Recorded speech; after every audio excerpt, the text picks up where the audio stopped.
What's up guys, Alex from FIFA Scouting Tips here, and welcome to Season 1, Episode 11 of Orient Express. We've got this game against Rochdale, and I'm going to get straight into it, just simming it though, because they're not very high up the league, and we want to get into more important games soon.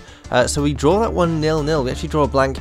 Pretty rare that we don't score a goal, but at least we didn't lose. Straight after that game, we got this request from Joe Maguire to increase his wages. He's actually our best left back at the moment. He is a real player, but he's kind of just holding the fort until Halloran develops a bit more and takes over that first place spot. So let's see how much he wants. So here we go, he's currently on £950 and he wants it bumped up to 2,150, so doubling his wages, but in the grand scheme of things it's not really a big difference, is it? And we still got just over £9,000 left in wages, so we can easily afford that, so we may as well do that just to keep him happy. So it's time for our first training session of the episode. I've swapped in Dimitri because he's almost up to level 68, and Boyle as well. He's got 2 drills because he is a centre back. His position is centre back, but he's much better on the wing or as an attacking midfielder, so I'm giving him tasks for his dribbling and his passing because that'll be much more useful there. And of course we've got Hagen in there as well because I want him to grow, see if we can get him past his potential. So after that one we get Dimitri with an A, and he grows a level, which is great. Boyle gets a B and then an F, which is a bit disappointing, and Hagen gets a D and a B, so they did okay really, but the real star there was Dimitri. Next game we've got Wickham, and I'm going to sim this one again because once again they're not really that great in the league, so we want to get a quick result against them to move on to more important ones, and we draw that one 2-2, our second draw in a row, losing a few points, but we are so far ahead at the top of the table that hopefully it won't really matter. So a quick bit of good news, Joe Maguire has accepted that contract offer. Right then, our next game is against Mansfield Town in the league.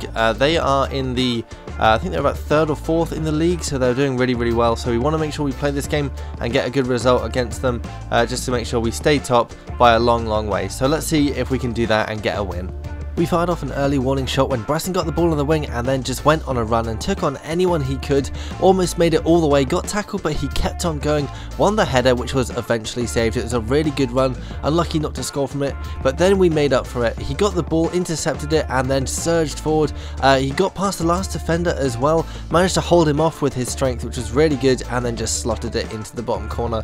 A really impressive goal there, a solo effort, didn't need anyone else to help him, and he punished them for not heeding his earlier warning. That then being his 4th goal in the league, doing some really good runs early on from us, and we almost scored again in very similar circumstances. This time McCallum got the ball, surged through ahead of their defenders, clean through on goal. He went into the box, almost won a penalty, and the keeper just tipped it onto the post. We charged down their clearance, but they managed to get it clear eventually. So it was a very good showing in the first half. We were 1-0 up at half time, 3 shots, 2 of them on target, but they had loads of possession as usual, almost 60%, but also as usual they just did nothing with it. No shots on target. They were not going forward at all. No attempt to score by them. Very frustrating. Second half we came out the blocks first, and a lovely early cross from O'Halloran towards McCallum, and this time he made no mistake. A lovely header ahead of the defender and put it into the bottom corner, all over the defender there, who stood no chance at all, and neither did the keeper. I don't really play McCallum very much usually in games I sim, but he's got 6 goals, so a decent contribution from him. And then we did it again. Schuster intercepting the ball, running clean through on goal, and you know what he's going to do. He put it into the bottom corner to make it 3-0. A lovely finish from him then. And then it was a bit of a, not the greatest shot in the world, but the goalkeeper didn't do very well, and in it went. That then his 21st goal in the league, keeping him top of the scoring charts. And then we almost got a 4th in the 80th minute. Schuster again running through on goal. Very unlucky there to hit the crossbar, and when I looked again I realised that actually the keeper got the slightest of touches, so it was a very good save to prevent another Schuster goal. But then we lost our heads in injury time. We gave away a penalty. Very frustrating. They came through and just scored it straight down the middle. Very straightforward penalty. So we didn't keep the clean sheet, but we did get the win with 6 shots, 5 of them on target. They had 4 shots and 2 on target, so they had a bit more attacking intent in the second half. Kept up that 60% possession by them again, so it was very difficult to get the ball back. But I did lots of counter attacks, and I had plenty of attacks on goal, and we got the win in the end. Then in terms of ratings, O'Halloran got a 7.9 with the assist from the cross. McCallum also got a 7.9, Schuster 7.6, Taylor 7.8 and Bresson 7.5. So some very impressive performances all over the pitch there, and a great 3-1 win. So straight into some training after that match, and we've got mostly the same players. Just swapped in O'Halloran after that really good performance. Gonna try and up his defending stats a little bit, but everyone else is the same. And he gets a D, but his stats do grow up. Boyle gets an A and a D, so mixed results there, and Hagen gets an F and a D, so he wasn't too great, but there was some stat growth there for Boyle and O'Halloran.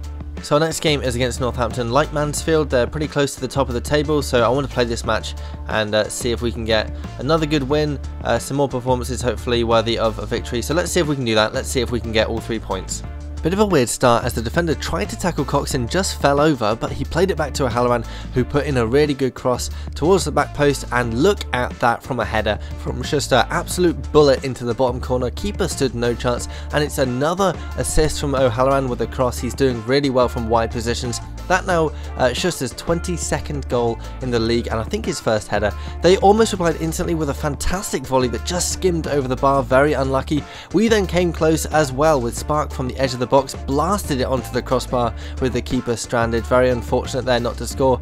We had another chance, so we kept pressing with Schuster, forcing a very good save from their goalkeeper, and from the resulting corner, what happened? It was that man Schuster again with another header. That is his second header that he's ever scored, and he's got them both in one half of play. A really good header there from him. It's not what he normally does, but that now his 23rd goal in the league, really pulling away at the top of the scoring charts. We came in at halftime 2-0 up. We had 4 shots, all of them on target. They only had 1 shot. It was that volley that they missed. They had 64% of the possession though. It was really frustrating, just running around chasing the ball basically. I did manage to have plenty of shots though, and as we can see, I managed to get 2 goals as well. So I was making the most of my chances, and then guess what? Another cross from wide areas and another headed goal from Schuster. Absolutely unbelievable. A hat-trick of headers when he hasn't ever scored a header before in his career. Unbelievable stuff. Fantastic performance from him. That now of course his 24th goal in the league, really pulling away now, doing amazing stuff. And he could have had another fantastic ball to him. He raced through, clear through on goal, but the keeper pulled off a great stop to deny him his 4th goal. So he was only going to score headed goals, which is fine. He got 3 of them. We finished 3-0 winners, 7 shots, all of them on target. They had 3 shots and none of them on target. They just could not make the most of that 63% of possession that they had. They really were wasteful, and we took our chances with fantastic aplomb. Really good play from Melvin Schuster. In terms of ratings, it could only be one man of the match, and that was Schuster with a 9.7 rating. Taylor got a 7.7, Bresson got an 8.6, and O'Halloran with a 7.4, so some very good performances there, but of course there could only be one guy winning the man of the match award, and that was Schuster. Okay, another training session after that game, and we've got all the same players as last time because they're all pretty close to growing up a level, so hopefully if a few of them do well, they'll grow. And well, it really wasn't great, was it? Boyle got a C and grew some points, so Halloran grew a little bit, but other than that, that was pretty poor really. A bit annoying that they still haven't grown, but maybe they will next time. So up next is this game against Yeovil. They are doing quite well in the league, but I'm just going to sim this one because our scouting reports aren't too far away now, so I want to get to those nice and quickly. And we win that one 3-0. That was actually a lot easier than perhaps it should have been. Like I said, they're quite close to us in terms of position in the league, but still I'm not going to complain at a 3-0 victory. Okay, it's time for those monthly scouting updates that I was talking about, and first up we have Swan in England, and we have Callum Law, 57 to 75 potential, turning him down. Danny Humphreys, 59 to 81 potential, turning him down as well. And then Oscar Baxendale, 62 to 84 potential, not really good enough, so I'll turn him down as well. So that trip to England wasn't hugely successful. But then we have Lobo, he is in Argentina, hopefully we'll do a bit better. We've got Eligio Dominguez, I think, 51 to 71, turning him down. Joaquin Hurtado, 65 to 87, probably not quite good enough, so we'll turn him down. George Gavilan, 63 to 85, again, not good enough. Ramon Saavedra, 52 to 68, again, rejecting him. And then finally, Sebastian Torres, another one to reject, 49 to 69. So hasn't been very good at all so far. Hopefully our last one in Brazil will be a little bit better. We have Claudio Ribeiro, 65 to 89. Probably not great. At this stage, I think I'm just going to have another look at him for one more month because we've got nothing else going, so we may as well have a look at him. And then finally, Victor Perella, can't even say his name properly, 46 to 64, again, a really bad player. So this month was really poor, unfortunately, in terms of scouted players. I mean, this was the best player, and he isn't even very good anyway. I'll probably reject him next month, but we'll wait and see. So, yeah, pretty disappointing month, really. Right then, final game of the episode, and it's against Stevenage, so I will just sim this one. They're about mid-table, I think, not doing particularly amazingly so far this season. And we draw that one 1-1. Viachi does get sent off, unfortunately, but Pritchard gets the goal for us.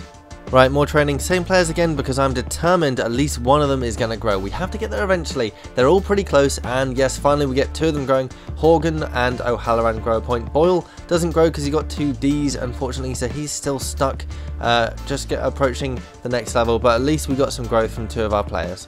Okay, first of the month, and that means it is time to look at how our players are growing so far this season, and we have Taylor 72 plus 14, then we have Lucas Gunduz on 67 plus 3, putting in some really good performances. He's in excellent form for us, seems to be really good defensively for us, so that's really useful. Then we have Moritz Leitner, our newly promoted centre-back. He's on 63 plus 2. Remember, he has potential to be special, so that means his potential is at least 91, so he's going to be an absolutely fantastic player in a few years to come. Then we have Nicholas Viatri on 66 plus 3. Then Stephen Laird on 59 plus 3. Then Scott O'Halloran, that player who did some really nice crosses in the last game or two. He's on 63 plus 5. Then Andrea Bresson on 70 plus 3. Again, some really good performances from him recently, proving to be really deadly. He's having a really good second half of the season. I think it took him a little bit of time to get going, but he's performing really well, really well for us now. Then we have Mark Stokes on 58 plus 3. Then Loris Dimitriou on 68 plus 4.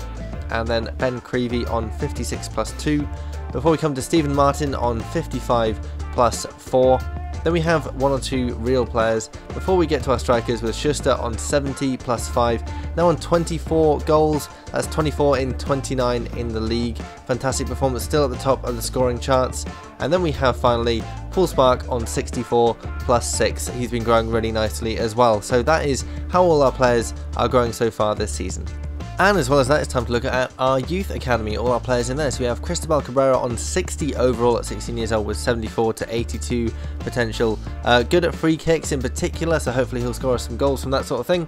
Then we have Davide Parodi on 48. He's much more of a centre-back though. He's like a physically strong player with some, his stand tackle and slide tackle are his best technical stats, so he's much better at centre-back than at centre midfield.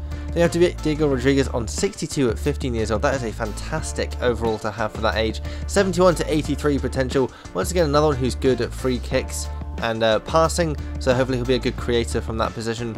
You have Frank Ball on 48. I've mentioned before, he's much better on the wing. He's got 78 acceleration, good agility, good crossing and good passing, so he's much better at right midfield or left midfield than he is at centre back. He's just chronically mispositioned.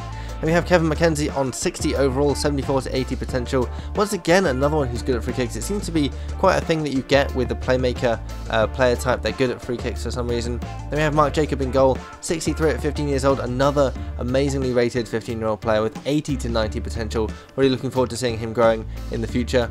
Then we have Matthias Zampano on 57. He's 18 years old, so I think I might promote him soon, and he's got 87 to 94 potential, fantastic potential. He's more of a striker than a central midfielder, with 66 finishing and 68 shot power, his best technical stats, so we'll play him up front when he gets promoted. He goes up a couple of overall points when you do that. We have Nicolau Sanalia on 53. Not amazing overall, to be honest. His potential is looking pretty good though, so I think I might just wait a couple more months, see how he looks in a month or two and see if he's worth keeping.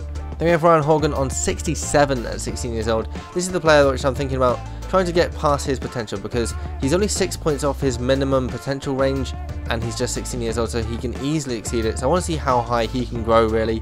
Then we have Samir Grimaldi on 40 overall. This is the player I was thinking of keeping as a sort of experiment, because he's got very good potential, but his overall is so bad. So I'll have to see if we can really keep him and make anything of him. He's more of a defender, his slide tackling is his best stat. You seem to get a lot of mispositioned central midfielders, which is quite frustrating sometimes. And then finally we have Tom Stevens. Speaking of mispositioned central midfielders, this is another one. He's rated 49, but he's much more of a striker. He goes up, I think it's about 10 points, just under 10 points if you play him as a striker, and he's fast. He's 6'3" as well, I think, so he's good. Should be good in the air hopefully. So when he gets promoted, I'll play him up front and hopefully he can do some damage there. So if there are any players you think I should promote, I'm thinking maybe of Zampano next episode because he is 18, but any other players you think are worth promoting, please do let me know in the comments. So up next we have this match against Accrington in the league, but I have run out of time, so I'll do that next time. We're now in April, we're approaching the end of the season, and I'm going to start thinking about promoting some youth players, perhaps like I said just now. So if there are any players you want me to promote, do let me know, please. We're on 101 points with 30 points clear. I'm pretty certain that by now we have won the league officially, that they can't catch us, so that's pretty awesome. And even if it's not official yet, we know that we are going to win the league, and we're not going to give up this many points with this few games to go. Yeah, like I said, I'm pretty much certain, in fact I am certain, let's just say I am certain we have won the league. So that is pretty awesome, a pretty good achievement to be honest. So if you got any ideas for what I should do in the rest of the season, like I said, any players to promote, any players to get rid of the youth academy, any places to scout, that kind of stuff, please keep all your feedback coming, and any other stuff you want me to do on this channel, keep all your ideas coming as well. Don't forget also the Scouting Gold contest this month is on the highest rated centre back aged 18 or under. So if you found a player that matches that description, make sure you take a picture when they're in the youth academy or just after they've been promoted. Try and make sure there's no stat growth, just so it's fair for everybody. You can then send that picture to @FIFA Scouting on Twitter using the hashtag ScoutingGod, or you can submit it to facebook.com/FIFA Scouting Tips or on FIFAScoutingTips.com, or you can leave a link to the image in the comments below. However you want to do that. That ends at the end of January, so there's not long to go now, just a few more days, and we've had some very, very good entries. So see if you can find a good centre back and make sure you enter him if you can. So keep all your feedback coming, any other stuff you want me to do. Make sure you like this episode if you enjoyed it, and thanks for watching. Spark beating 3 defenders and smashing the ball into the top of the net. That being his first goal for the club, a great way to break your duck for the team.